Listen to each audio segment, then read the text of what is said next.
Thank you all very much for coming. It's a great pleasure and honor to be here with a very distinguished panel.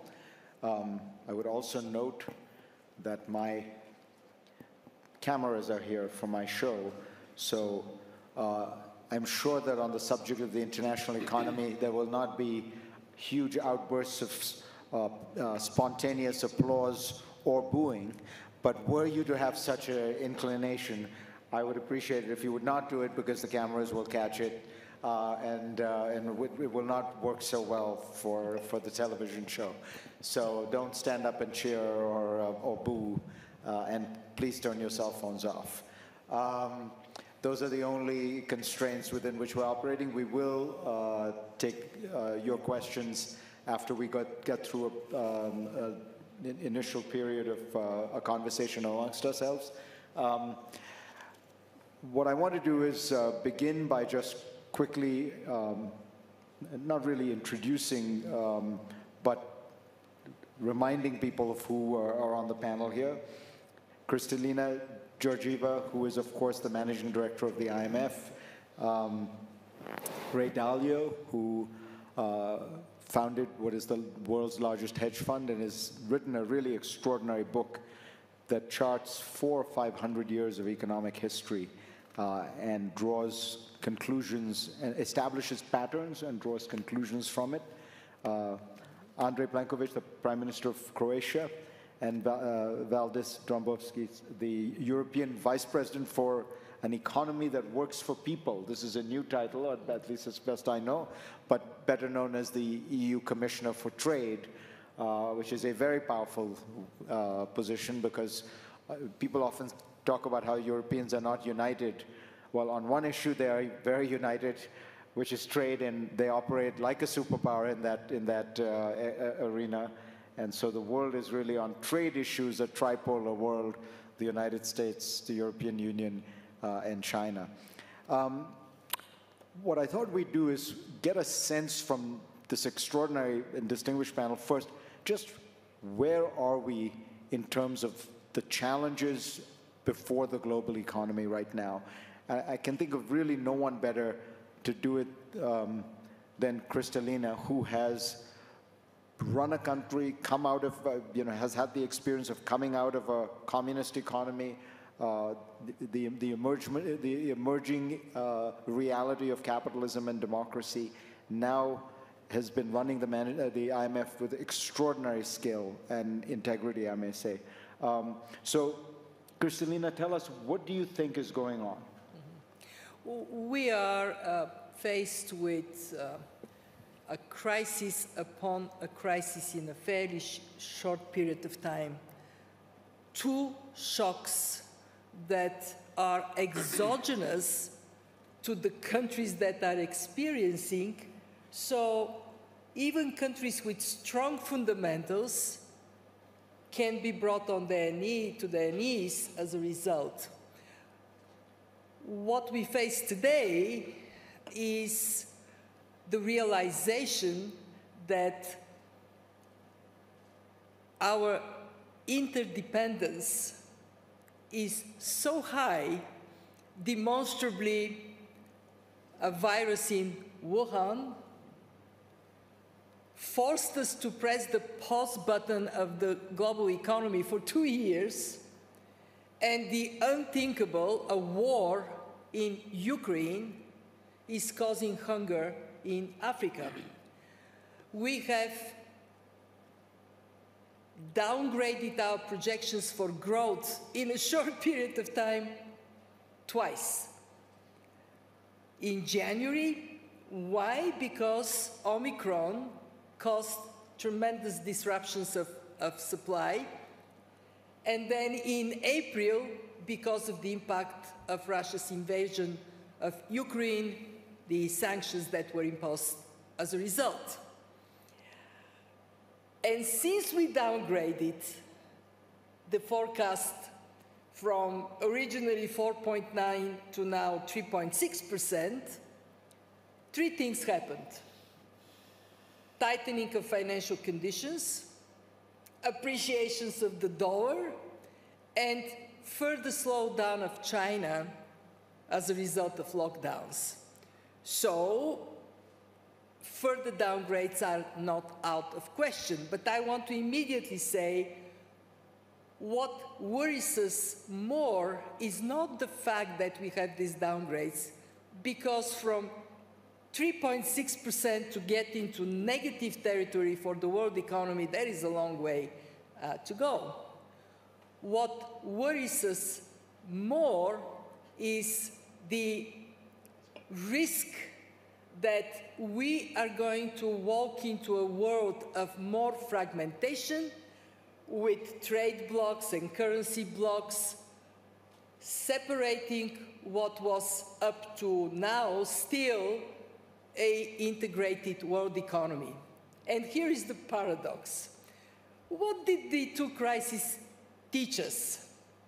They taught us that we actually need each other, and we saw it with the vaccines. The only reason we are here is because we have a global vaccination program. They taught us that we have to find a pathway to work together, and yet the trend of fragmentation is strong. I lived on the other side of the Iron Curtain. I hated it, and I can tell you it scares me that maybe we're sleepwalking after the hot war into another Cold War.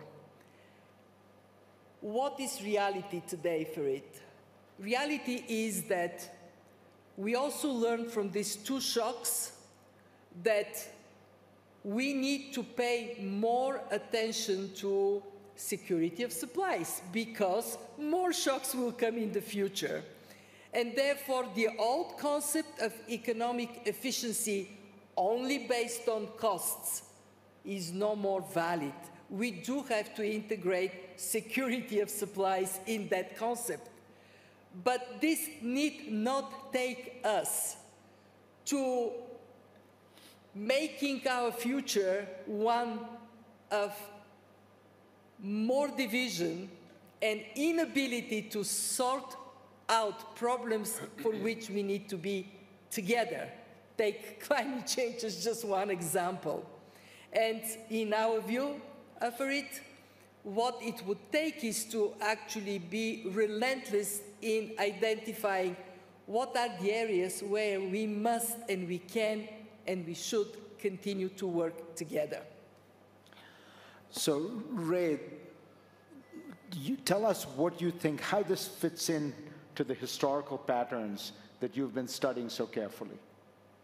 Okay.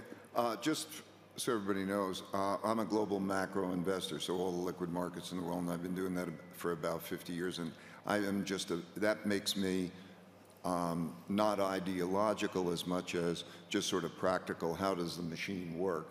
And I learned, and that's politics as well as economics, because they're two tied together. And I learned that many of the things that surprised me were things that didn't happen in my lifetime, but happened before my lifetime. And that everything that it's coming to me is new, that hasn't happened into my lifetime, I have to study. And that's by studying the Great Depression, we were able to anticipate the 2008 financial crisis. So there's a mechanistic reason. There are cause-effect relationships. And three big things that are happening in our lifetime that haven't happened before, I needed to examine. And those three things, I think if we focus on them, they pretty much encompass most. Those three things are, first, an enormous amount of debt creation, which is debt that's monetized, that has to do with the value of money throughout history. It's been very much the case, in all cases throughout history, that when there's not enough money, there is then the creation of money. Rome, they had gold coins and they put other metals in it and they depreciated it and so on. So we have something that is going on with money, credit, and inflation. That's due to the fact that we don't have enough real money. Okay, that's one fact. The second is internal conflict. By measures, I like to have measures, and so there are lots of measures in this book.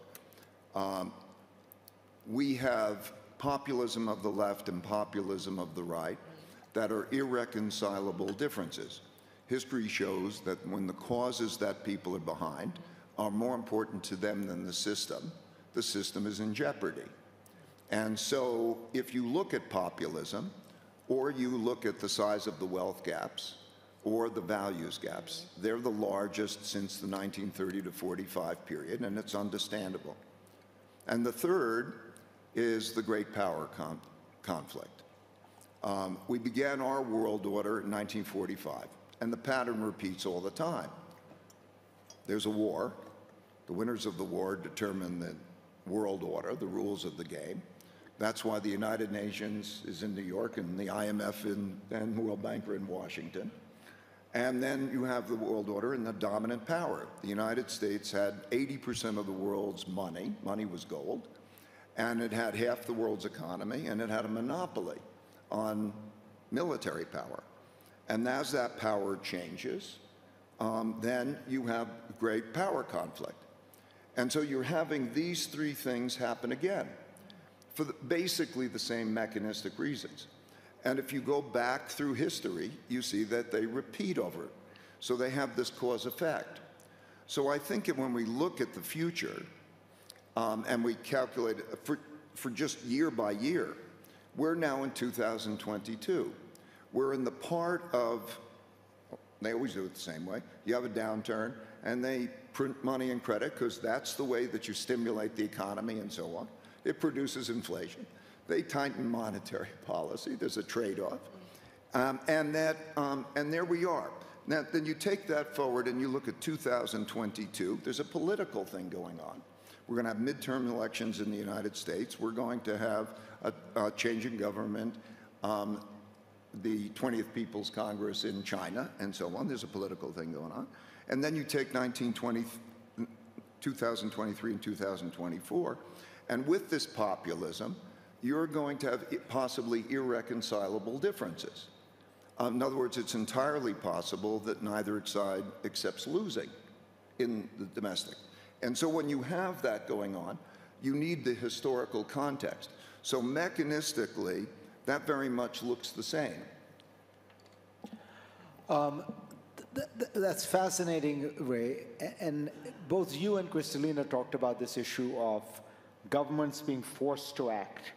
And the principal way in which they've done it, particularly for the COVID crisis, but increasingly they're going to have to do it with the supply shocks and energy problems, is through providing subsidies of various kinds. Prime Minister, Croatia is seen as a great free market country. You are seen that way. How do you feel about all this free money being given to people and this debt accumulation? Thank you, Farid. Coming from the youngest EU member state, a country which is just about to attain the final criteria in order to join the Eurozone as of 1st of January 2023, and I thank Valdis, who has been helping us to navigate to a series of criteria in that respect, and also a country just about to join Schengen. I have to admit that this situation that we are all facing in the last 2.5 years has entirely altered the global agenda.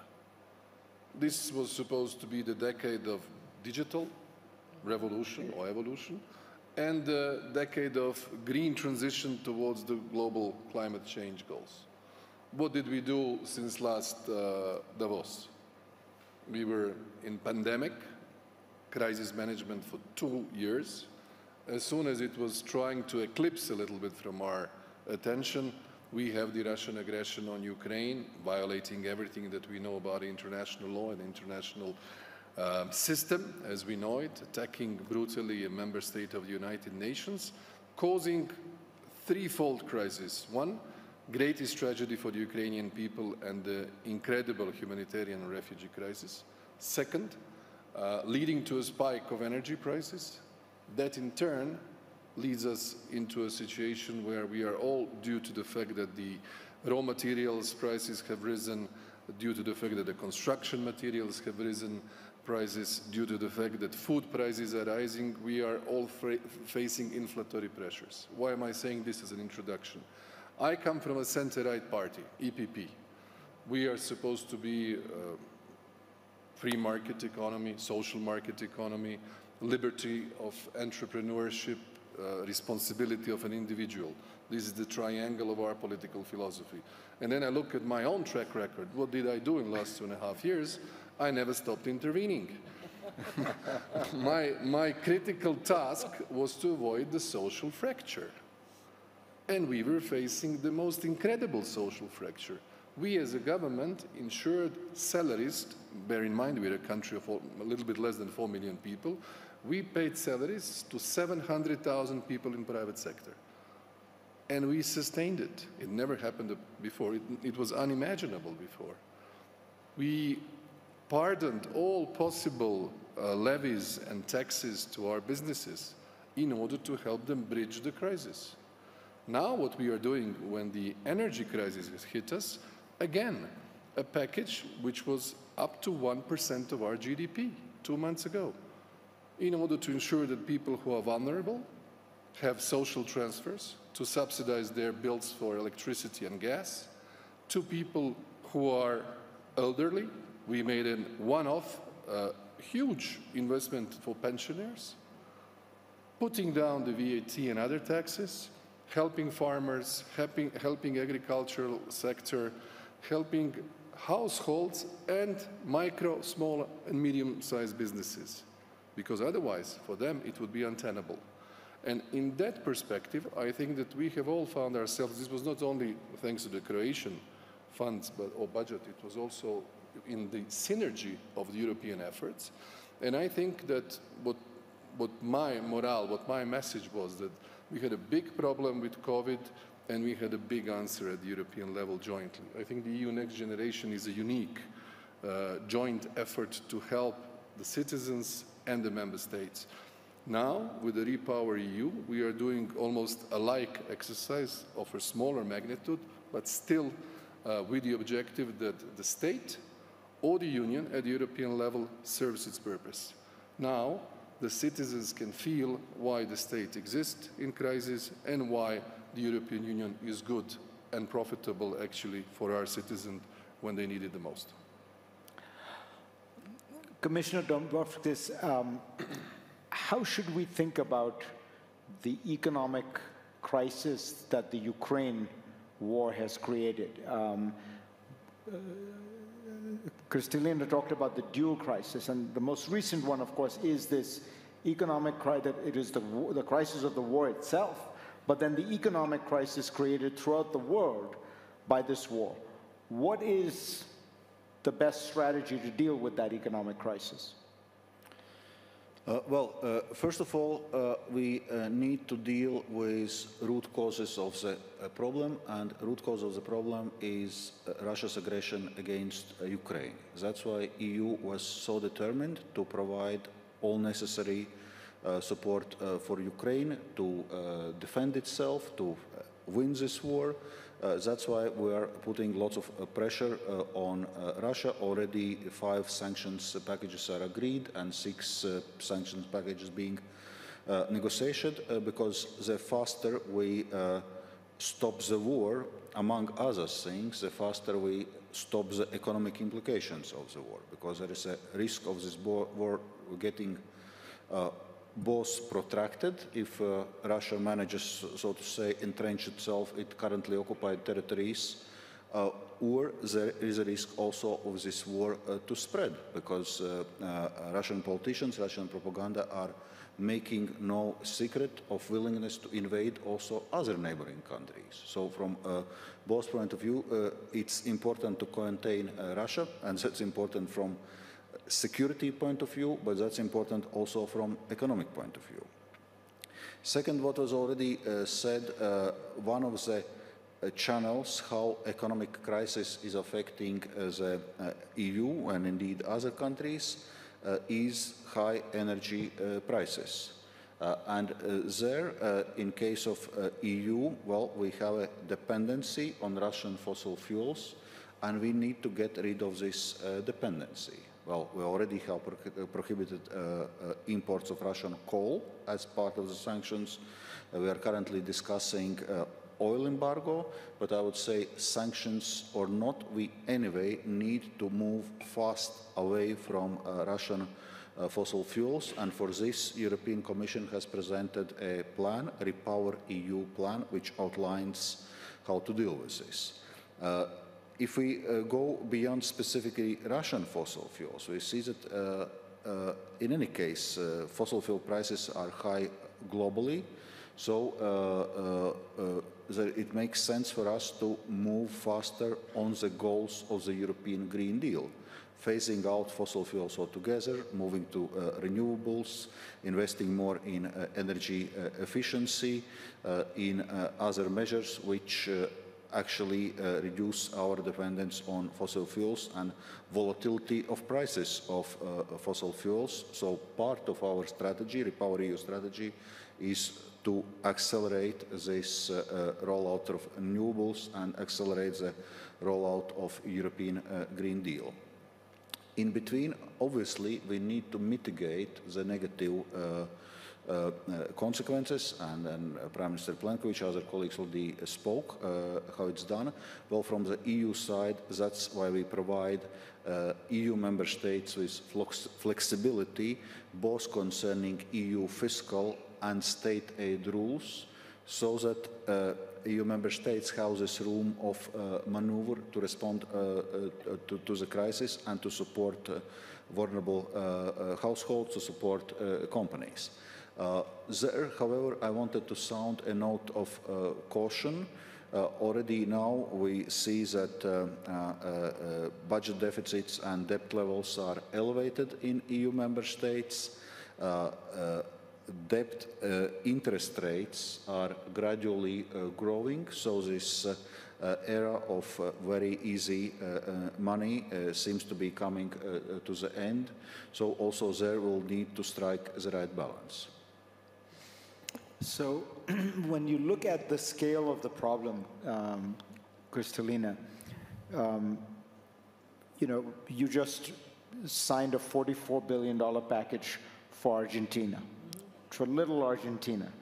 And you think about the global food crisis that is being precipitated by this, the war, and really by, as you say, Russia's aggression and Russia's blockading of the Black Sea and of Odessa. You're going to have crises in Pakistan, in Egypt, and in all these places you're going to have hunger and poverty and migration. Then there's the cost of rebuilding Ukraine, which is being destroyed on a scale that we have not seen since the Second World War. Whole cities are literally being destroyed. I mean, you're going to need hundreds and hundreds of billions of dollars. And it's, I guess, a question that people often ask the IMF, but it really feels just, do you really have that kind of money? Well, to put everybody here at ease, we have deployed about $300 billion out of our $1 trillion war chest. We still have $700 billion there. But we did something very important last year, and that was to issue a new allocation of special drawing rights. $650 billion.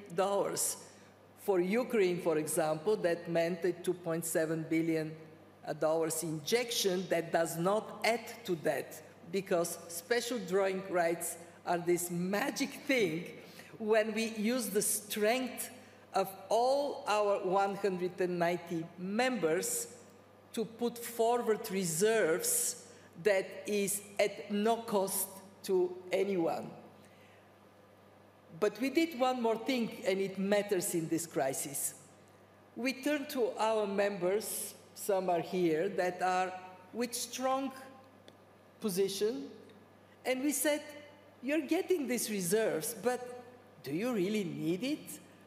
Why don't you lend through us to those who really need it, at least a part of those? And we got so far over $60 billion, of which $40 billion we put in a very special thing to help address climate change called Resilience and Sustainability Trust. And I'm using this audience to say, hey, if you are from a rich country, not necessarily only advanced economy, maybe emerging market economy in strong position, ask your parliament and government to do more, to reinforce the fighting power of an institution like the IMF. And we will need it. We are faced with a very heterogeneous world. One of the huge implications of this dual crisis is a growing and very dangerous divergence between those who have the capacity to deal with problems and those who don't. Farid, for 3 decades, we have been converging, poorer countries catching up with the better offs. This is now gone. We are diverging. And when you look at the economic situation of countries, it is so different in terms of their growth prospects, inflation burden, debt burden, where they're headed. What changes prospects? One, how strong you are to begin with, like, with the COVID. If you have a strong immune system, you do fine. If you're weak, you're vulnerable. Two, how close you are to the epicenter of the Ukrainian war. The closer you are, if you're Moldova, if you are a country right there, you're at high risk. Three, how much an impact this increase in fuel prices and especially in food prices has on you. Europe there is more vulnerable because it is more dependent. But think if you are in Africa or if you are Egypt or Lebanon or any of the sub-Saharan African countries, your poor people spent, before these shocks, 40% on food. Prices of food double and triple. That virtually means people go to bed hungry, and a famine is not out of question. So not only we need to step up, but we need grants to tackle some of the vulnerabilities of the poorest countries. And this is where the SDRs are so good, because they are not adding to debt. Is it possible for the world to stand up to these challenges? Yeah, we produce more food than we collectively can consume. Are we doing it? And the sad answer is no. But we must. Yeah, I think the food crisis is one that really would, there is a way to achieve a certain kind of collective action, create a humanitarian corridor, move ships out of Odessa, and feed the world. I mean, that would be the argument. Kristalina is right, Ray, that the IMF has this magic capacity. Most countries do not. And what we are seeing is very high debt burdens. I'm sure you remember in your days as an investor, the moment when Japan hit debt to GDP ratio of 75%, which was then the highest of any country in the advanced industrial world, and everyone said, "Oh my God, this is crazy numbers." Now this seems to be the low end of the norm. What is going to happen to all this debt? I think it's so really simple, and also if we look at history, so there's a mechanical. There's money. Money is now fiat money, so you can produce money and credit. So naturally, everyone is in a position that they needed more money. Where did they get the money from? If there was limited money, they'd have to get it from someplace else. But what they do is produce money. So central banks produce money. Where does the money come from? You could have it from taxes and take it from somewhere else. But that's difficult because people want to hold on to it, and they don't want to give it up. But nobody asks, where do we get do we have enough money? So, but we need more money. Everybody agrees we need more money to spend. But if there was a limited amount of money, we would say, where do we get it from? And we'd have constraints. But we're not like that. So what happens is naturally you're in the positions that you need more money, and so the central banks print more money, and then through all of this credit, everybody says we need more money, we got more money, but then we devalue money, it becomes less valuable, and surprise, we get inflation. Okay, shouldn't be a surprise. So when we're looking at the circumstances, we're now in a new era. You know, we wish that there's coordination. We've lived in an era where we were global, and the way resources were allocated was, where was it more cost efficient? So if it was cost efficient here, you'd send the capital, you'd build it there, and that would raise employment and so on. And that's what we've come to believe is a fair system. But that's only because we've gotten used to that. But if you go back and look at history and today, many people would believe that's not a fair system. So here we are in the fragmented world that we're in. And so the resource allocation system is no longer economic. The resource allocation is political and ideological. So when we ask ourselves and we wish for cooperation, it's understandable that we won't get cooperation because there's a risk, there's conflicts. There's an internal conflict of civil war, so how do we redistribute the wealth within our country? So we'll have it within the country. Well, there's a hell of a fight over that, right? And so there's the willingness to fight over that. And then the same is true internationally. So what is, you know, America first, or what is that in terms of that? And so I think we have to understand, we have to keep in mind that when we say we're going to cooperate or should, in a world where self-sufficiency, because we could go to war, becomes important.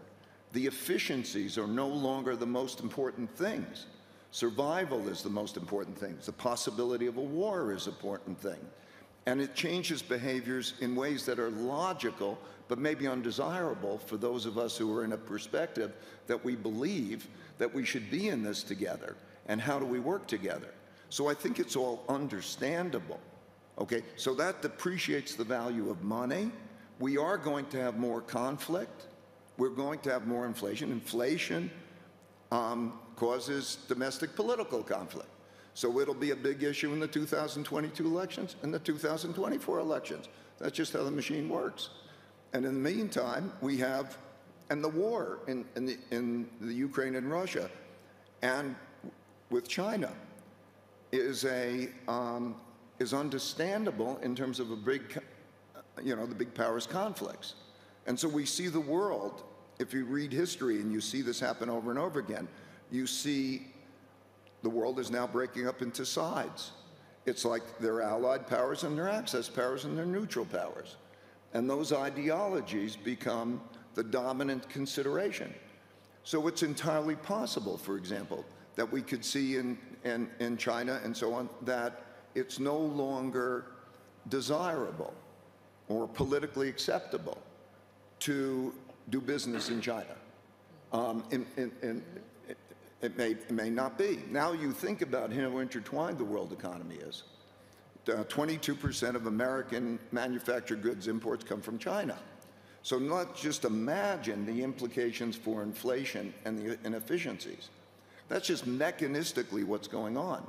So as a mechanic who is looking at next year and the year after and where we are in that thing, I'm just saying it's undesirable. And the unimaginable is becoming increasingly probable. All right, we're going to open it up to questions. Ma'am in the front there. If you can tell us who you are, and you know, just if I may say, if the question can be a question and not a statement, that would be wonderful. Hi, Alex Wallace. I run content at Yahoo. I have a question for Ray. Looking at historical precedent, what do you think the likelihood of a civil war in the United States is? I think that I'll first define a civil war. I think that it's reasonably probable that no side will accept losing in, now, what is that probability? I don't know. You could, maybe it's 50%, maybe it's even more than that. I don't know. That, I think it's probable, or there's uncomfortably high probability, that directions from the central government, rule of law and the Constitution, may not be followed. Supreme Court rulings may not be followed because individual states say that I'm not going to do that. It's like sanctuary cities. They say, I will not follow. I think what's happening now is that there is a movement from one state to another due to changing values and changing, that's producing a hollowing out in some states. And when that happens, because the rich move someplace or the ideologies are the same, it produces a hollowing out in other locations. You're seeing that in New York and Chicago, San Francisco, and other places. That exacerbates the gap. It exacerbates not only the wealth gap, but it exacerbates the ideological gap. And then when you get to that rule of law and respect and compromise don't exist, then you deal with power, and it becomes a power decision. And I think we're seeing this more and more, like Disney's issue with the state of Florida.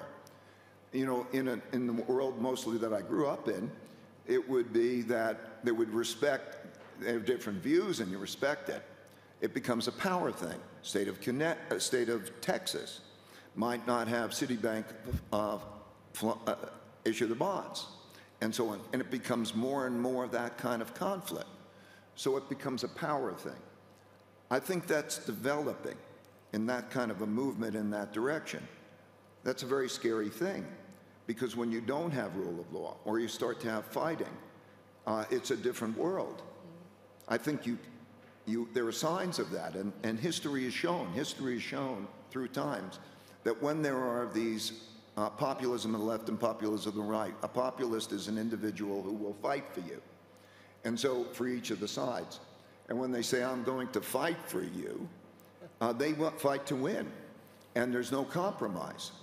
And so when you have that, history shows us that there's a loss of the middle. You can't be in the middle.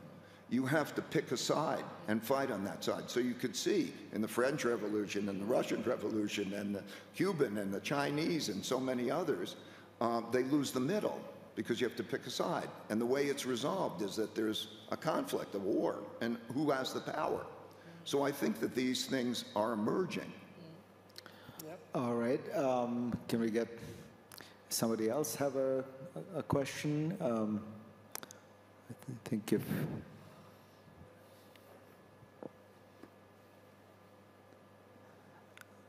Let me ask the Commissioner, do you think that the Europeans can enact another round of sanctions that will really be tough enough, given the gaping loophole of oil and natural gas? Putin is getting $350 billion of oil and natural gas revenues. What can you do if you're going to keep that exception? Surely everything else becomes a little bit of window dressing. That's exactly the problem. If you look at the trade structure between EU and Russia, so pre-war, 62% of Russia's imports were hydrocarbons. So we already have prohibited import of Russian coal. Part of the, and I would say central part of the 6 sanctions package is oil embargo. Member states are currently discussing. Hopefully it's possible to arrive at the conclusion on this, because indeed otherwise there is this problem that with one hand we are providing massive support to Ukraine, with other hand we are paying Putin for its war. So clearly we need to address it. But as I said already before, sanctions are not strategic decision to move away from Russian hydrocarbons is already taken, and we're already working on this. And we also outlined plans, for example, how already this year we can reduce our dependence from Russian natural gas by 2/3 by diversifying the supplies and faster rolling out some other measures. Prime Minister, you have any thoughts on this? I think that the idea to gradually phase out from the Russian-based fossil fuels is a far-reaching political move. I think that we have all witnessed that Russia's aggression on Ukraine has made the European Union, NATO, more unified, more solid, more coherent, even appealing for countries to join faster. You see interest of some for the EU, and interest from some others on the NATO side because of the collective security of the Article 5. My firm belief is that the actual topic of this decade is energy. 99.5% of everything that any of us, of humanity, does around the world comes from some sort of energy source. And what we are witnessing now, in the context of all the crises, everything we have mentioned, that we need to substitute the supply chain of different energy sources which have held their usual pipelines for decades. And what we have done as a country who is happy to have the Adriatic Sea, we were a little bit far-sighted last year, and we opened an LNG terminal at the island of Kirk, which has, in terms of supply of gas, altered our entire margin of maneuver in this context, not only for ourselves, but also for Central Europe. I have the impression that the specific situation of some countries, and some are fully dependent on Russian gas, and some of them very much on oil, is an element that requires time for the alternative supply chains to be fully in function, the whole grid, and fully functional. But we should not take out from the equation the element of price. This is the key of this game now. And we are, of course, supportive as a country, and this is our line all along. And I have to conclude that we are facing a very polarized world, not only authoritarian regimes against democracies, but also huge polarization within democratic societies. And this has been exacerbated by internet, who was originally conceived to bring to global citizens the best of humanity, knowledge for free. In an unregulated world, it sometimes, from an individual, takes out the worst. And this is the issue we will have to address with education, with very intelligent and dedicated way to avoid the negative sides of global connectedness, where anybody can say anything on anyone, including the organized harassment, including the misinformation, thus creating a new generation of young people who are, I would say, lacking filters and are prone to manipulation. This I see as a general threat to our societies in an altered world that we have entered now.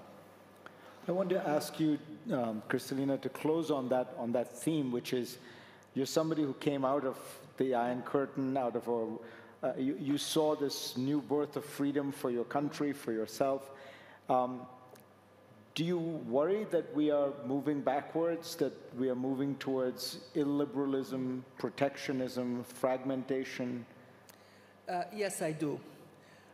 What we face are very, very starking different pathways ahead of us. One in which we manage to stick together as a world, and then we have a chance for the better standards to be seen by all and desired by all, as we did on the other side of the Iron Curtain, or a world in which we close ranks within our little bubble. And as a result, two things happen. We are poorer.